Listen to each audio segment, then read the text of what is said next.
Roger, nice to be in orbit. We have followed in their footsteps to get us where we are today.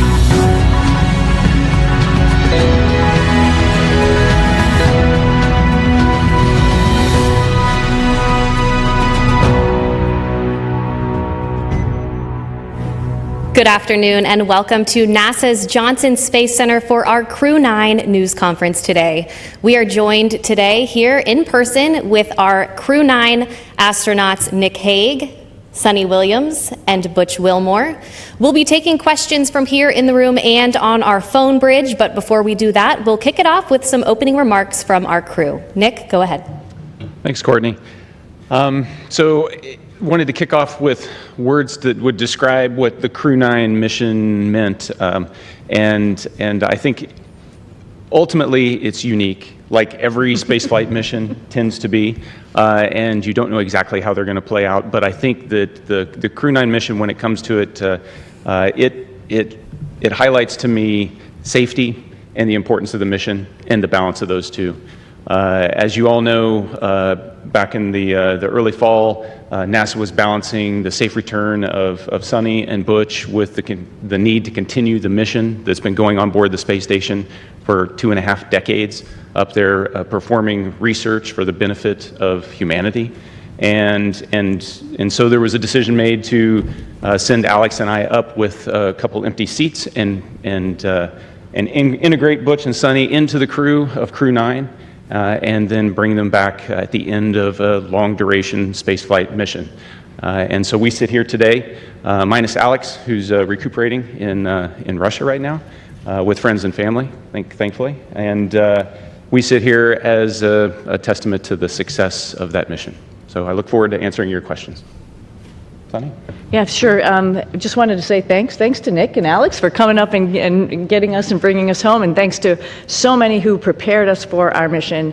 The commercial crew program with NASA and Boeing, as well as SpaceX, really got us ready to go. All of the trainers here at Johnson Space Center, the mission control teams all over the country, in Florida to California, so throughout the whole country, as well as what we're doing now. Our teams here are getting us ready to get, rehab and get ready to take on new challenges. So, feeling good since we've been back almost 2 weeks now. Actually went out and ran 3 miles yesterday, so I will give myself a little pat on the back. Our trainers are rocking it and getting us ready to get back to help out with the new astronauts as they're getting ready for their mission. So the biggest thing I want to say was thank you. Yeah, thank you, Suni. Let me start off with an analogy, a sports analogy. This very difficult job that we take part in, it's a team sport. It encompasses organizations throughout NASA, throughout the country, coming together. The Commercial Crew Program, headquarters, the International Space Station program, working together day in and day out behind the scenes, diligently to make all of this work together. And then you couple that with a nation that comes together and it cares about the human spaceflight program and prays for us and what's taking place. It goes beyond understanding, honestly. And then this organization also is incorporated into an international organization that reaches beyond our own borders and brings in the world like no other organization on or off the planet. And I can tell you, it's simply a privilege to take part in all of that. All right, thank you all for your opening remarks. We will go ahead and start taking questions now. If you're in the room, please raise your hand and we'll be sure to get a microphone over to you. If you're joining from our phone bridge, please press *1 when you're ready to enter the queue. And due to the high volume of questions today that we are receiving, we ask that media start with one question, and if we have time for a second round, we'll come back around to you. We'll start here in the first row with any questions. Mark, go ahead. Mark Strassman, CBS News. Welcome back, everyone. Good to talk to all of you again. We're meeting in this auditorium for a reason. There are roughly 60 news outlets represented here, another 120 or so on the phone. Butch and Suni, have you been surprised by the continuing and intense interest in your space saga? I would have to say yes, absolutely. It's interesting. We go and launch. We knew it was a little bit unique, obviously, first time flying on a new spacecraft. So yeah, that was interesting. But then life goes on up there. And I mentioned yesterday, we pivoted and we are International Space Station crew members, and we're doing what all of our other friends in the astronaut office do, is go and work and train and do amazing science experiments up on the International Space Station. So, I think you sort of get maybe a little bit tunnel visioned in what your job is. So, do your job type of thing, right? And so you're not really aware of what else is going on down here. I hate to say that, maybe the world doesn't revolve around us, but we revolve around the world, like something like that. But, I think we were just really focused on what we were doing and trying to be part of the team and making sure we pulled our weight for the team. Of course, we heard some things, and I'll let, obviously hand this off to Butch, heard some stuff from our friends and family that people were interested and wondering what was going on and concerned about our health and all that kind of stuff while we were up there. But, we were just part of the team, doing the job, filling in wherever we could, and then knowing that there's rotational flights and we will be coming home eventually on a rotational flight. So, no, I don't think we were aware to the degree. Pretty honored and humbled by the fact of when we came home, like, wow, there are a lot of people who are interested, very thankful, very amazed that we could hopefully be one positive element to bring people together. Yeah, I don't know that there's much I could add to that. Just thankful for a nation that cares, a nation that prays, and a nation that is involved in the processes that are important to all of us. Okay, we'll take our next question here in the room. Tom, go ahead. Hi, Tom Costello with NBC News. Again, welcome back. Nice to see you all. Everybody's been thinking about you and worried about you. And I'm wondering, once you got your feet back on terra firma, what's the first thing both of you wanted to do, and were there any foods you were craving after 9+ months? Go ahead, Suni. Oh yeah, I wanted to hug my husband and hug my dogs. And I'll say that in that order. But maybe not. No, I'm just joking. But of course, food, something that's just like for home for me, like something that is very, reminds you of home. And my father was a vegetarian, so I had a good grilled cheese sandwich when I got home. So that reminded me of him. Yeah, certainly embracing the family again, but also the opportunity, and I've already said it a couple of times, is just to say thank you to a nation that got involved in all of this. It makes it special, not just for us, but for all, I think our nation as a whole. So thank you. All right, we'll take our next question right here in the front row. Thank you. My question's for Suni. When you first got off the plane in Houston, we saw you hug Zena Cardman, and there was a nice exchange. If you could describe what happened and your gratitude towards the crew members who stepped aside so that you'd have seats coming back. Yeah, it's a great observation, so thank you very much. Zena's awesome, Stephanie Wilson, awesome. When this whole thing was unraveling, like my heart went out because it's just sort of like, wow, you're waiting for your space flight, but specifically Zena as her first flight. Like, wow, it's a little bit rough to know that you're going to be moved to a different flight. But at the same time, she is an awesome person, an awesome astronaut. She's going to get the opportunity, and this just wasn't the right flight for her to be on at that moment in time. And so I just gave her a big, huge hug. I told her that I used her Crew 9 shirt when we were up there for a photo op, but I packed it back up real nicely and put it in her stuff. And little joking aside, I just wanted to really tell her thank you for taking one for the team. And that's what our office is about. But she needed to have that acknowledgement. Okay, we'll take one more question here in the room, and then we'll head to our phone bridge. Hi, this question is for Sunita. I'm Jeff Saperstone, by the way, from NBC in Boston. A lot of people in your hometown, in Needham, they've been watching this Sox. bit by bit, every moment. Yeah, everybody at the elementary school, there was a big watch party for you when you came home. What's your message to them? They've been so anxiously awaiting for you to return. Oh, well, I'm back. First and foremost, we were always coming back, and I think people need to know that, and we're back to actually, share our story with so many people, because, it's like you all mentioned, it's slightly unique, and there's some lessons learned to it, and part of that is just resilience and being able to take a turn that was unexpected and make the best of it. And I think that is the biggest thing that I want to, pass down, particularly to kids who think that their life should be the straight arrow to what you want to do, and you're just going to get there. Well, sometimes it takes some turns, some rights and some lefts, and you just keep focused on your goal, and other doors might be open for you. So I think that's the biggest message. All right, we'll head to our phone bridge. Our first question there is from Marcia Dunn with the Associated Press. Welcome back, everybody. Butch, this question is for you. Where do you lay the blame for your Starliner test flight? Clearly, Starliner was not ready to fly when it did. Whom do you hold responsible for everything that happened? Thanks. That is a question that I cannot answer in a couple of comments, but I'll start with me. There were some issues, of course, that happened with Starliner. There were some issues, of course, that happened that prevented us from returning on Starliner.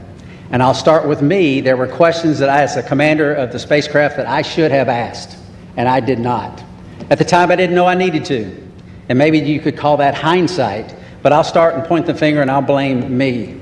I could have asked some questions, and the answers to those questions could have turned the tide.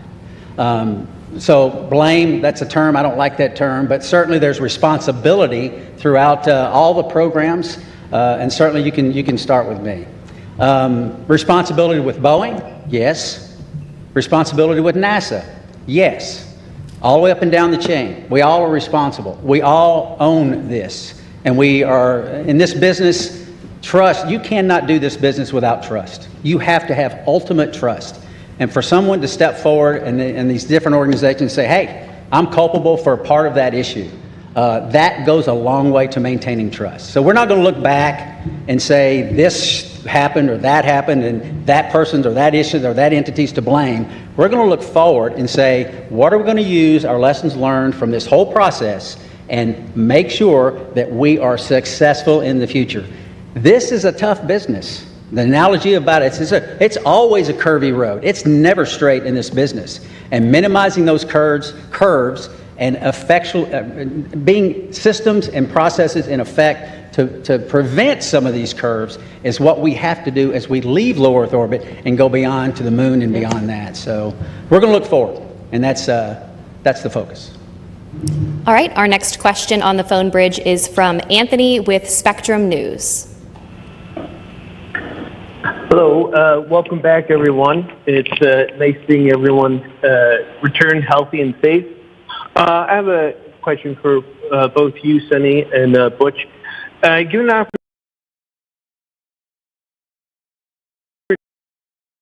Yes, because we're going to rectify all the issues that we encountered. Yeah. We're going to fix them. We're going to make it work. Boeing's completely committed. NASA is completely committed, and with that, I get on in a heartbeat. Yeah, I would agree. The spacecraft is really capable. There were a couple things that need to be fixed, like Butch mentioned, and folks are actively working on that. But it is a great spacecraft, and it has a lot of capability that other spacecraft don't have. And to see that thing successful and to be part of that program is an honor. Yeah. Our next question is from Jackie with the Times of London. Yes, hello, and welcome back to Earth. I wondered about the stuck, stranded, marooned narrative, and to what extent were you aware of that narrative playing out around that down here, and has that been frustrating for you to have to address? Thank you. I'm sorry, that was a little garbled. The stuck maroons narrative. Oh, stuck maroon. Oh, the stuck maroon narrative. We heard about that. Yeah, we heard about that. Somebody mentioned that. We've said this before. We had a plan, right? The plan went way off for what we had planned, but because we're in human spaceflight, we prepare for any number of contingencies because this is a curvy road. You never know where it's going to go. We prepare for this. So we, as Suni used the term, and it's a great term, we pivoted to all that training we did that we didn't think we needed to do, and a lot of people didn't think we needed to do, but we did it anyway, as we pivoted to this other preparation, and that is what makes human spaceflight, your human spaceflight program, special. It is hard, like I said, and preparing for any number of contingencies is what we do. It happened to be me and Suni involved in this, but it could have been any one of the astronauts. There's 40 or so of us eligible for assignment. It would have been any one of us that would have been in the same situation, or could have been in the same situation, and would have done the exact same thing that we did, because they would have gone prepared just like we did.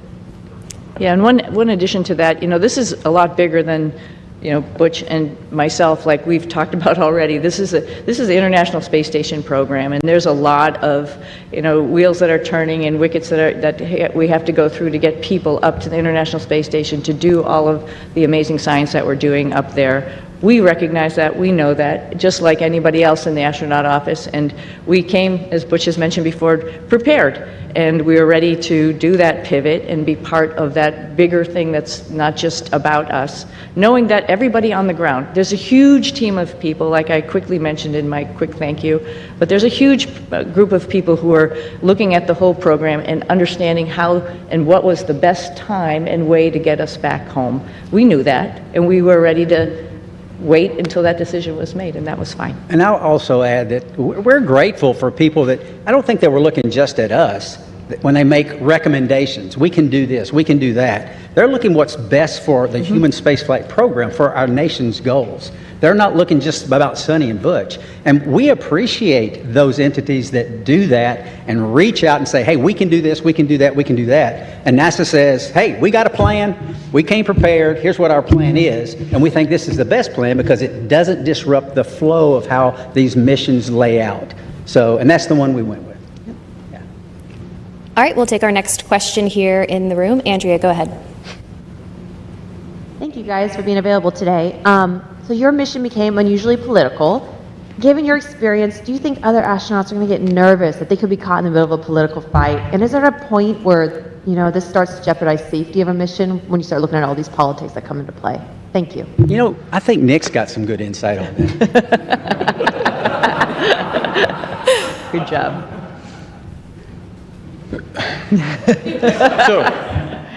So the way I'd like to answer that is that when we're up there operating in space, you don't feel the politics, you don't feel any of that. It's focused strictly on mission. And you know, if I step back a little bit to the question before, Butch and Suni talk up here, they make it sound like, you know, well, you know, everybody figured out what they could do with us. The reality is they are highly skilled, very technically competent, and it took everything I had on every day to keep up with them as they're moving along. So they were more than just gap fillers on the station. They were productive, pushing the station mission forward. And Suni was the station commander, so she was calling the shots. So you get in that environment, that operational environment, the politics, they don't make it up there. We are working as a part of an international team that spans the globe and works with, you know, half a dozen mission control centers spread around the globe that are talking in multiple languages, and we just figure out how to make it happen. And that's the magic of human spaceflight, is that we can focus on something so positive that pulls people together. And we've been doing that for a long time. Yeah. All right, we'll take our next question here in the room. Hi, I'm Jay Wan with KPRC, the NBC affiliate in Houston. This question is for Butch. I actually stopped by your church right before I came here, and I heard that you were still attending your church services from space. Right. Can you tell me a bit about why that was important for you to do? Well, goodness, the Word of God continually infilling me. I need it. My pastors are the finest pastors on or off, in this case, the planet. And to tie in and to worship with my church family was vital. I mean, it's part of what makes me go. And not only that, I also tied into Grace Baptist Church in Mount Juliet, Tennessee. A buddy of mine is an elder there and a pastor there, and I would watch their service as well every single week. And it was invigorating. It was part of what I need as a believer in Jesus Christ, to continue that focus. It assisted me day in and day out, because I need that fellowship, even though it's fellowship from afar.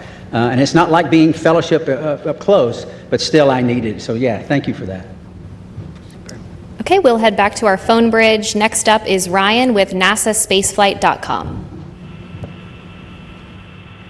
Hi, thank you. For the whole crew, of course, this narrative that's being pushed out has made your mission probably the most popular NASA mission to the general public for as long as I can remember, probably since the retirement of the shuttle.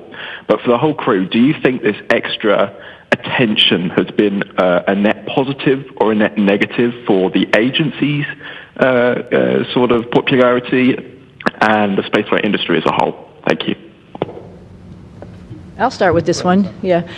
You know, It's, again, an honor that actually people are paying attention. And I'm very thankful that people are paying attention. And, you know, sometimes good news, bad news, it's just news, and it's good for space exploration, and that's what we're all about. You know, our mission, of course, building and working on the International Space Station was just awesome, and we all had the opportunity to do that. But we also have bigger goals of exploring our solar system, going back to the moon, going on to Mars. And to get people understanding that it is hard, it is difficult, and what we do up there is really awesome. And I think at least that we had a little bit of that came with the interest in this mission. And if we can perpetuate that and tell people a little bit more and have the opportunity, the forum to do that, I'm very thankful for that. All right, our next question is from Nicole with the Canadian Broadcasting Corporation. Hi there. Could you perhaps talk about how difficult it was being away from your friends and family, particularly since you hadn't prepared for that?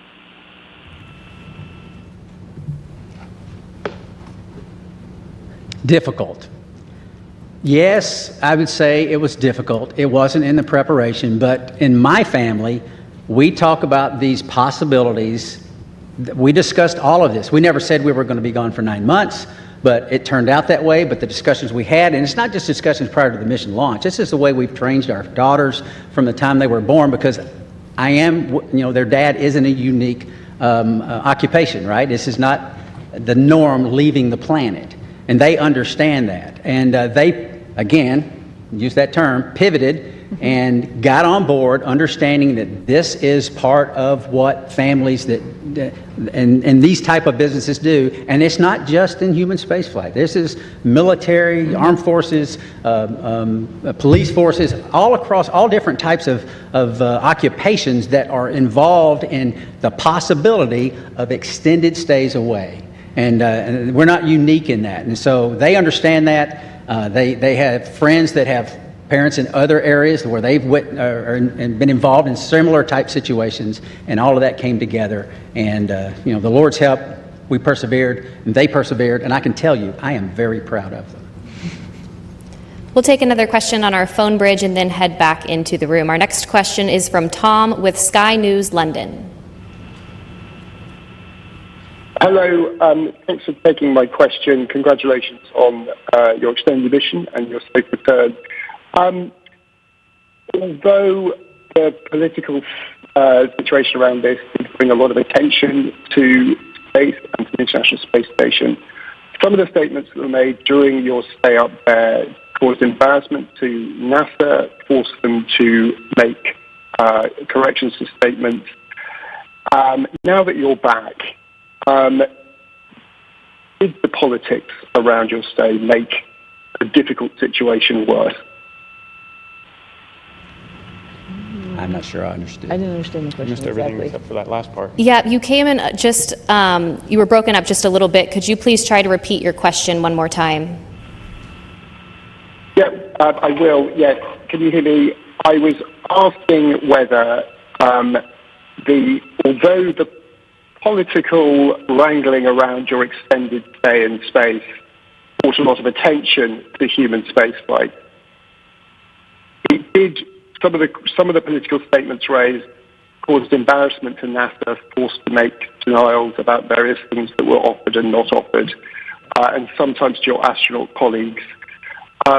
Did the politics around your mission make a difficult situation worse? Yeah, thank you for the question.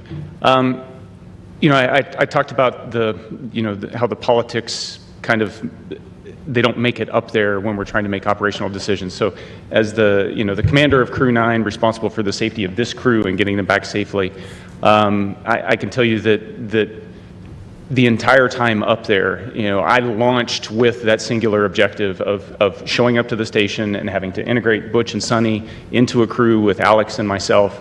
And then we were planning, from day one to return toward the end of February. That all predicated on the fact that we would have a replacement crew show up and we'd have adequate handover with that crew before we left. That's important to maintain the mission of the International Space Station, to continue pushing research and exploration. And that was never in question the entire time. There were a lot of options that were discussed, and the ground team and the team on the ground, we've alluded to it a couple times already, is gigantic, and everybody was working with singular focus on how do we end the Crew 9 mission at the right time and maintain the safety and the success of the space station mission. Launching in September, given all the unique dynamics surrounding this mission, and coming back originally targeting the end of February and hitting the middle of March, that's pretty much on target if you look at the track record of human spaceflight. It's dynamic, it's challenging, the weather doesn't always cooperate, but we figure out how to make it work. All right, we will take our next question here in the room. Fox 26 here in Houston. Welcome back to H-Town. Suni and Butch, both of you all have a long history of being active and athletes, but with that being said, obviously you all spent nearly 9 months in space. What does that recuperation and recovery process look like getting acclimated back here to Earth? I'll start. I can tell you we have a group of individuals, astronaut strength conditioning and rehabilitation specialists, and we are directly integrated with them day in and day out.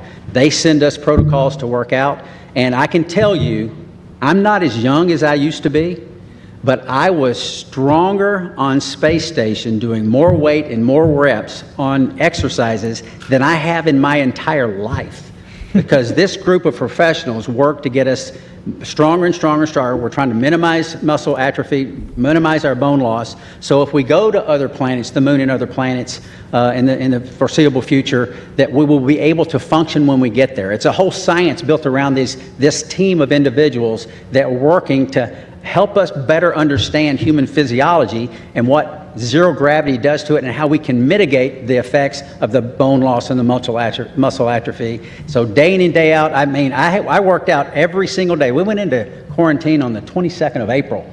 And starting on the 22nd of April, I never missed a single day of workout, because your body can recuperate in zero gravity. It doesn't have the normal stresses of gravity on it all the time. So you work out real hard, you hurt for an hour, and it finally fades away and you're ready to go the next day. So I applaud those individuals. They are making huge gains in the preparation to go beyond low Earth orbit, and it's science that is taking place day in and day out and has for years, and we're still learning and we're still progressing.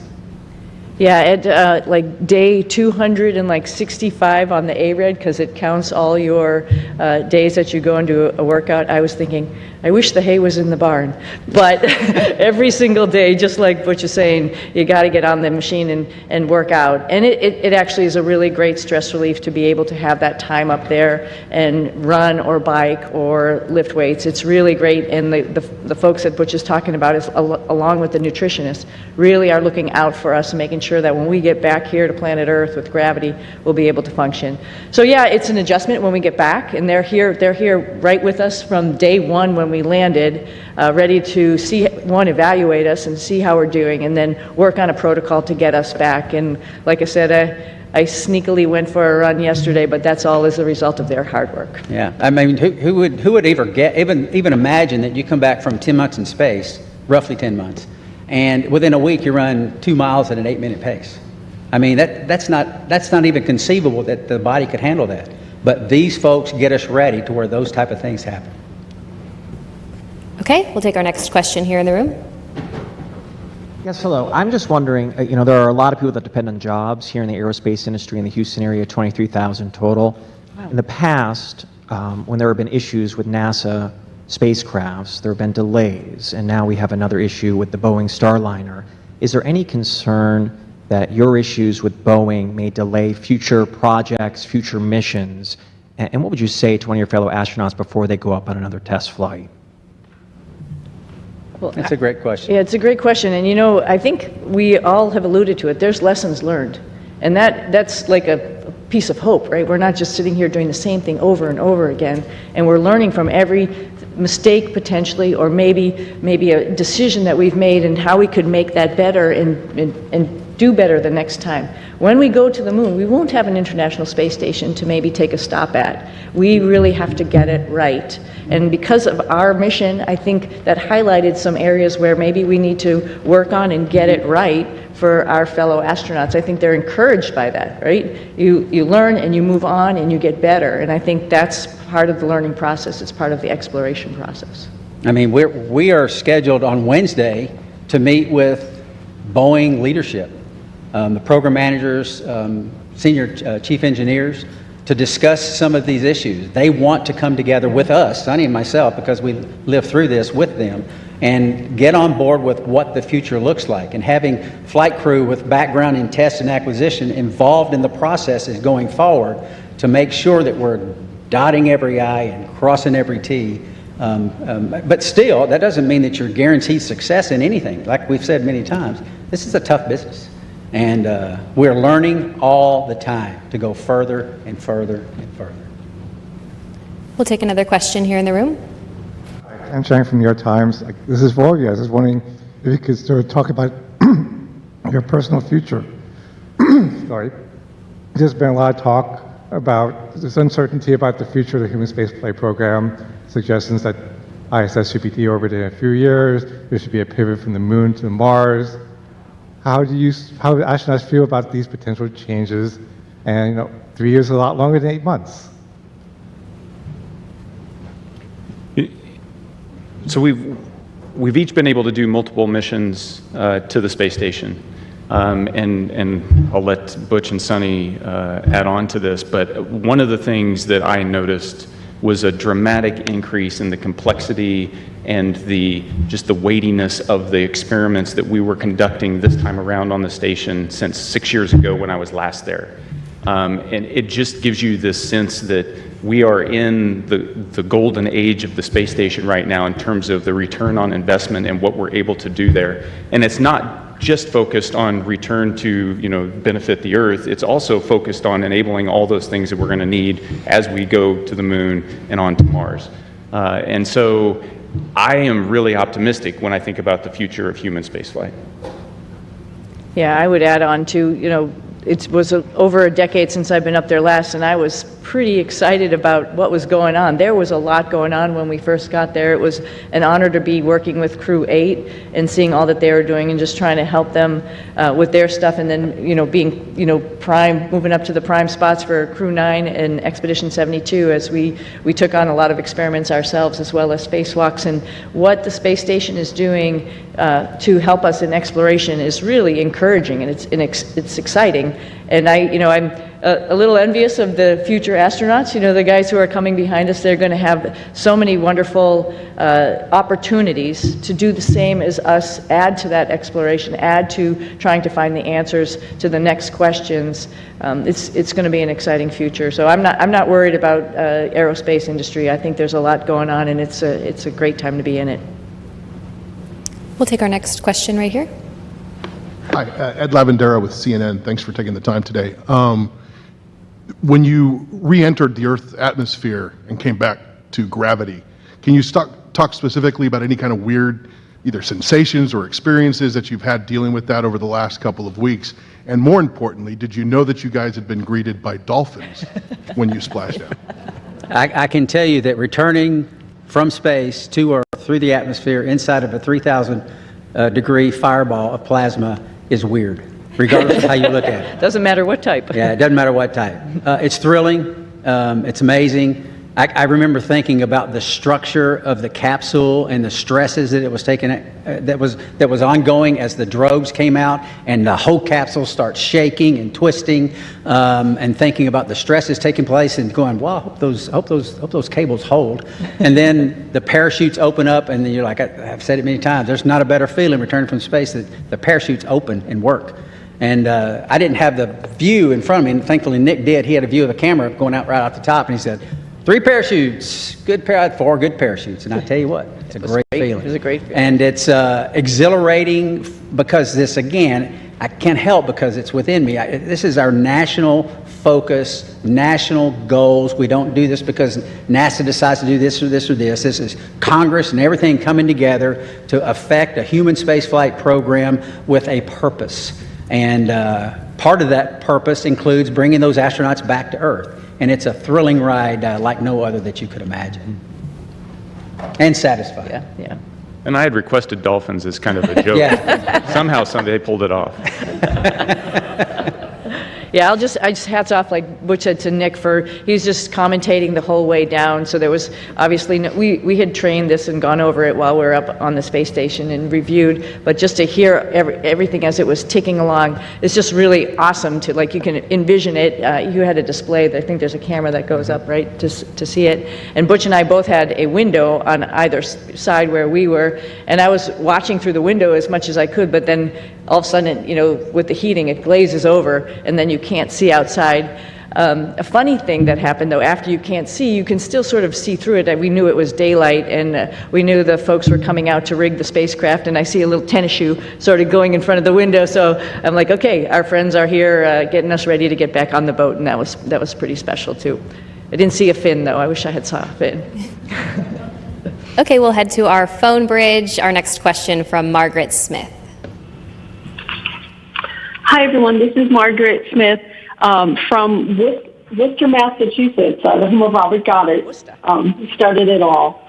Thanks for taking the time today. And my question to both of you is, for those who maybe are not especially familiar or who may sort of question the need for the space station, can you all make the case for why that work is important? Why the station work is important. Why the space station is important? Oh, the space station is amazing, right? So just sort of like we've talked about a little bit earlier in this conversation, so we're doing a bunch of stuff, like Butch alluded to, physiology, understanding what happens to humans as they're in space for a longer period of time. That brings in lots of science experiments in chemistry, in biology. Some of that stuff all comes back to Earth because we're doing some amazing stuff in the microgravity environment. Some of it is mirrored, for example, in our own human bodies. And so there's a lot of stuff that's happening for us, for exploration, for the humans, as well as for Earth. And then, as Nick alluded to, there's all sorts of systems and other things that we're testing up there to help us take those next steps to go back to the moon and onto Mars, figuring out all these exploration systems, including docking vehicles, like different types of spacecraft that we have up there, other types of commercial spacecraft that are coming up for resupply. That's all a huge program to get us to understand how we're going to take the next steps in exploration. I can't help also but talk about STEM. I mean, all of this is STEM, right? Science, technology, engineering, and math, and I'm hoping the work that we've done up there also encourages the next generation of kids to understand how important that is and how they can become involved. We did lots of experiments up there with kids and universities and companies, trying out new guidance, navigation, control algorithms and robots that were flying inside the space station, competitions, for example, for them. And that's pretty awesome that you can really touch and talk to kids on the ground as you're doing experiments up there, and they have their finger on the pulse of science experiments, and they can understand that and think to themselves, I could be part of this one day. Our next question on the phone bridge is from Neil with ITV News. Congratulations on a great job, everyone. Suni, can I ask how your body is recovering to life with gravity after 9 months? And Butch, what's your message to others from your experience, the delays that you guys faced, and any lessons in patience for the rest of us down here? Oh, I think I'm doing okay. I was just joking around and showing off a little bit, but no, seriously, we talked a little bit about our group, the Astronaut Strength Reconditioning folks that are getting us back in shape, and every day feeling better and better. It's pretty much a miracle to see how your human body can adapt. I mean, the first day we got back, when all of us came down the ladder and greeted everybody, it was we were all a little bit wobbly at that time, and it's amazing within 24 hours how the neurovestibular system kicks in, your brain understands what's going on. And then the agility and the weightlifting that occurs in the next week, that makes you feel good enough to actually, like I mentioned, go out, run, actually lift weights, get in there, do squats and deadlifts and stuff already. That's pretty incredible. So I knew it was going to happen. We all knew it. We've all flown before. We all knew that there's just this little bit of a hump to get over, and then you can get back on it. Hope to do a couple of races in the springtime. Yeah, I think the clear message is that, like I said when I started, It takes a team. It takes a team of motivated and passionate individuals. We don't have a human spaceflight program. You don't have folks sitting up here in a blue suit without the massive team that's making it all happen. We get to ride the pointy end of the rocket. It is wonderful. We get to go to the space station. We're the arms and the eyes for PIs here on Earth. They're the ones that are doing the hard work. We're just setting up and doing and switching and changing. So it takes a team, and I would say any part of this team is a great and wonderful place to be, and because we're proud of all of them, because we don't have it without them. Our next question is from Marcia Smith with Space Policy Online. Thanks so much for taking my question. Butch, you mentioned that you were going to be meeting with the Boeing leadership to talk about Starliner, and I'm wondering, are you surprised that after all these months, I mean, it's been almost, 7 months since Starliner landed, that they still haven't resolved all these problems? And will you and Suni be assigned to work with them over these next many months getting Starliner ready? Okay, so a couple of questions there. Am I surprised? I'm not surprised. I mean, this, like we've said it several times again, human spaceflight is hard. It's not that no work has been done to this point. There's a great deal of work being done. But we have insight that not many other people have. We worked this program for 6 years before we launched. We talk to everyone up and down the chain of command, and we have insight that other people don't have. And we want to share that as much as possible. We tried to share it from orbit, but that's hard, right? We're not face-to-face is how you communicate. It's very difficult to communicate when you can't even see the other person that you're talking to. So we've had some conversations, but now it's time to get serious and get together and talk about some of these issues and some of these things and get us, and not get us, we're already tracking on the right path, but maybe a little tweaking here and there because of some insight that we'll be able to give them. That's the purpose of that meeting. And they're eager to do it, as are we. We'll take our next question here in the room. Jacob Rascone, KHOU 11. I wonder what you would say about the life lesson I think we can all relate to. We've all made plans, we've all been excited about those plans, and we've all watched those plans kind of fall apart. What would you say about what allows you to meet the moment with courage, with serenity, or maybe you didn't, internally. But what would you say about that life lesson I think we can all relate to? Well, I'll start. And I'm sure you want to add, both of you, because I think every flight is a little bit different than what you go in planning it to be. It doesn't matter if it was this one or many other flights or many things in life, just like you alluded to, right? I think the go-to thought there is, what is the opportunity in front of me?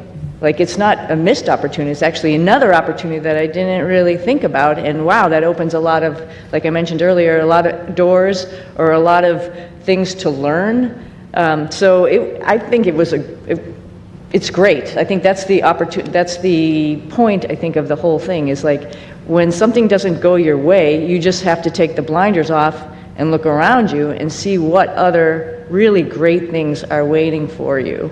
And then just take advantage of that. Learn as much as you can while you're wherever you are, whatever your situation is, and move on from there, and then share that lesson. Well, I sort of had a similar question on orbit, and I think my answer would be similar. Life is our life, all of our lives are bound up in many things. For me, and it's faith in my Lord and Savior Jesus Christ. He is the end-all, be-all. He forgives us. He teaches us when His Word says about being content in all situations, because He's working out His plan and His purposes for His glory and our good. And I believe that because the Bible says that. And that's the message that I lived. We lived it. My family lived it. We taught them these things throughout their lives. And that's contentment. It doesn't mean always happy. It doesn't mean there's no pain. But content and knowing that God's in control, sovereign God's in control, working out His plan and His purpose. And you might say, well, goodness, that wasn't a very good thing. God did that. Well, He's working out His plan and His purpose. I mean, who's lived a life without pain? I mean, no one. That's the nature of existence. Who's lived a life without sorrow? Who's lived a life without challenges? It grows us. We learn from it, and that's the focus that I try to take from it. It's what's the Lord trying to show me, and what's He teaching me. Because there's so much to learn in life, and there's so much to learn from this evolution. And I think I know my daughters are better off for it, and I'm grateful for that, and I think we are as well. If there's any additional questions here in the room, please be sure to raise your hand and we'll get a microphone over to you. In the meantime, we'll head over to the phone bridge to Josh with space.com.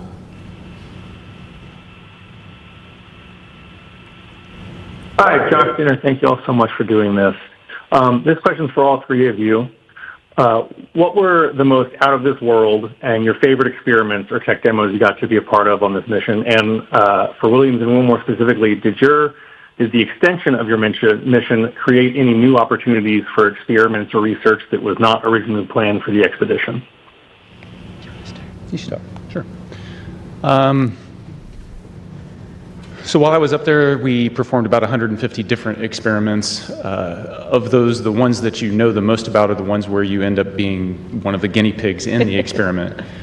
So there's about a dozen different experiments where we were doing things to me and seeing how my body adapted. Whether that was a vascular aging experiment where we're measuring how stiff my arteries get because life in space tends to manifest itself as accelerated aging, and so we can better understand how the human body responds to that and hopefully provide some treatments on the ground to help with problems that as you get older you encounter. How our immune system works. Did a whole study on the immune system and how my body was responding. Life on orbit tends to suppress the immune system, and why does that happen? We're trying to understand that so that we can help design better treatments on the ground, but also understand how we can support crews that go deeper into space on longer missions. Probably one of the most shocking experiments. Butch and Suni got to watch me wire myself up to muscle stimulation pads and shock myself and trying to figure out how do we keep our muscles strong when we don't have access to all the equipment we have on the International Space Station, because as we go to the moon and on to Mars, that's a lot of extra mass, and if we can do it with smaller equipment, maybe that works. The side benefit of that is anybody that's been bedridden on the ground, that's also a treatment for how you can support somebody that's been kind of tied to a bed for a long period of time and help keep them healthy. So there's a benefit directly to the ground. That's three of them. They're all interesting, and I'm one of many subjects, and it takes years to get enough subjects to go through the space station to be able to generate enough data to draw some conclusions. And so that's why research up there takes a long time. But the value is clear. Just very briefly, there's some medications on Earth that work well with a certain age group, but the same medication doesn't work so well with another. So it's a capillary flow experiment to try to understand how that medication is flowing through our bodies, and maybe there's something we can figure out as to why those things are. And we're trying to figure that out. And that's very beneficial, obviously, to mankind, and may benefit some of our families one day.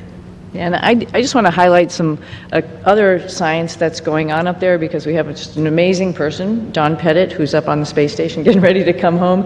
And every day he's up to something and just trying to highlight what microgravity does and how it is, as well as amazing photography, which I'm sure a lot of you have probably seen out there. And the fact that he can take a picture of a red sprite or a blue jet and have a picture from the space station looking down on a lightning cloud is just incredible, and it enlightens all of us into what is actually going on in the universe. And that's just simply because he's curious, and that is something that's actually, like I said, we're sharing and we're showing off to everybody, like, wow, we think we know what's going on, but we really don't. And if you just open your eyes and make some observations, like Don does every morning at 4 a.m., we'd learn a whole lot. Yeah, Don's, it's a great place. Don's taking potatoes he's growing and the nitrogen produced in the roots of the potatoes to nourish the peanuts that he's growing. I mean, it's pretty special. He's a special guy. He's awesome. Our next question on our phone bridge is from Robert Perlman. Hi, for Butch and Suni, you're now the first astronauts to fly on both Starliner and Dragon, admittedly one on the way up and one on the way down. Was there anything about either spacecraft that you found you liked more about the other that stood out as a feature, especially in terms of crew amenities? More Velcro on SpaceX, on Dragon. That's a crew amenity. That's a crew amenity, which would We've be talked nice. about Yeah, that. yeah, That's why I yeah, said yeah. You know, they're both unique and they both have their purpose and made to do the same thing, but I think what's really cool is, you know, give a problem to do for two different people and see how they solve it.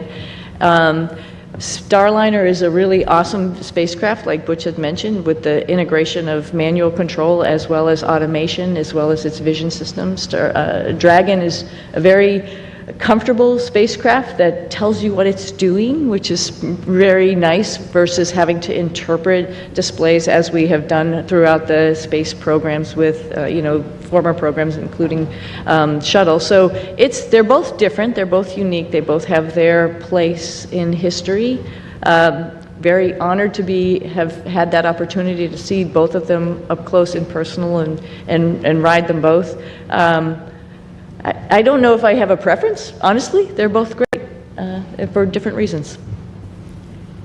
Our next question on the phone bridge is from David Curley. Thank you very much. Butch, you mentioned lessons learned. Suni, you mentioned earlier about the ability of the Starliner. When you meet with Boeing, what is the overarching message you'll deliver to the company? We don't have enough time to go into all that. If you understand the spacecraft that we have now, we have Dragon, we have Orion, and we have Starliner.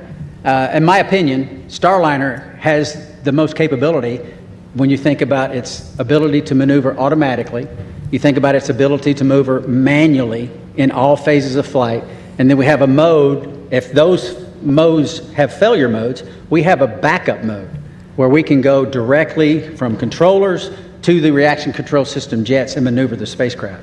There's no spacecraft that has all of this capability. I mean, I jokingly said a couple of times before we launched that I could literally do a barrel roll over the top of the space station. I would never do that, but you can in this spacecraft. It is very, very capable. If we can figure out a couple of very important primary issues with the thrusters and the helium system, Starliner is ready to go.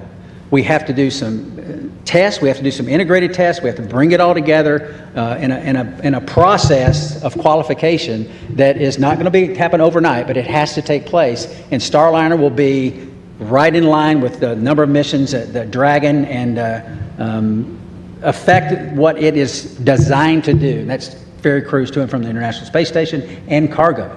And I think that very quickly we can get on that track, and that's part of the discussions that we'll have. Mm-hmm.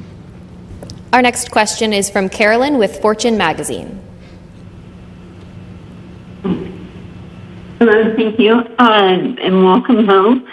Can you share maybe any special times or conversations you've had just with family or friends since you've been home? Conversations you've had with family and friends since you've been home? Since we've been home. Well, for me, it's making plans. My family had been making plans while I was gone, because we thought we were only going to be gone for about a week and a half, 2 weeks or something. And so there was definitely plans throughout the summer. There's plans throughout the fall. Personally, we have a house up in New England, and my husband's been talking about when we're going to get up there and do a lot of fun stuff up there. And I think that's probably appropriate when it gets hot and humid here in the summer, right? Take a little reprieve up there. So those are mostly the conversations about just like, what's next? What's next on the list? What else do you want to do? Where else in the world would you like to go see? Because, when you come back from space, it's really hard to sit where you just are, because there were so many amazing places that you saw, like Patagonia, for example. For me, it's like there's a bigger bucket list that I had when I left, which is unfortunate for my family, but we're all going to, or fortunate for my family, we're all going to be taking some trips. So I think that's mostly the conversations about just being home and enjoying each other's company and going seeing new things. Yeah, I think when you've had this period of recuperation and getting back in the swing of life on Earth, it's pretty close as far as the people that you interact with, your family, folks at church. So I think my message, at least in the short term here, has been thank you for the support of us. Thank you for the support of my family. But then it goes beyond that. to my home state of Tennessee. There's an immense amount of support by my family there and friends there, and the whole state, as a matter of fact. Tennessee's a wonderful state. Put in my pitch for Tennessee. But getting up there eventually and relaying the same thank you to them and to, like I said, to a nation that cares and a nation that prayed. And this opportunity right now to say thank you to our nation, our wonderful nation. Our next question on the phone bridge comes from Utarish. Go ahead. Welcome, everyone. My question to Suni is that Indian Space Research Organization, ISRO chief, has said that India wishes to utilize your expertise in space exploration. So is there any scope of hope that we can see you working or collaborating with ISRO, that is Indian Space Research Organization, in future? And second part of this question is, while being in ISS and seeing India from space, is there any moment you would like to share? How does India look from space, Suni? Opportunity, the second.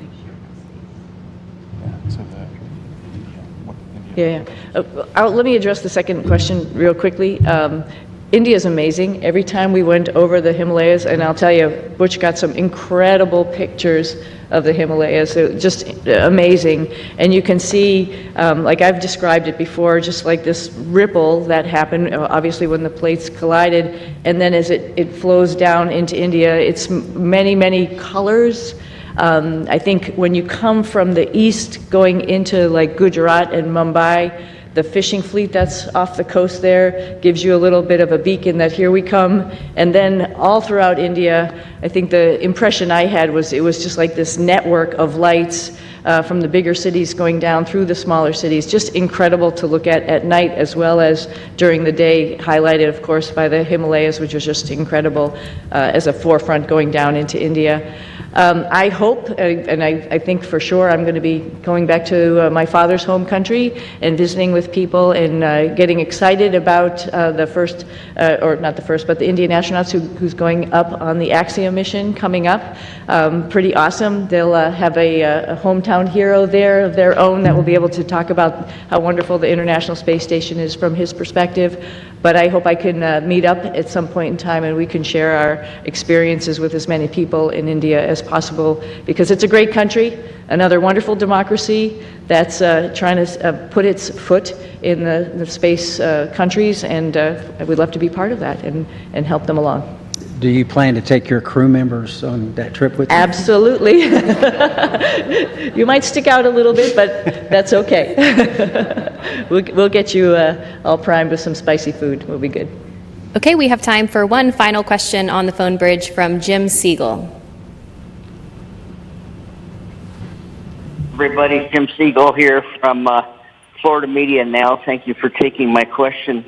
Butch and Suni, you missed a couple of holidays while you were back up at the International Space Station, Christmas and Thanksgiving. I wondered whether you have done or planning to do anything special with your family and friends for those holidays.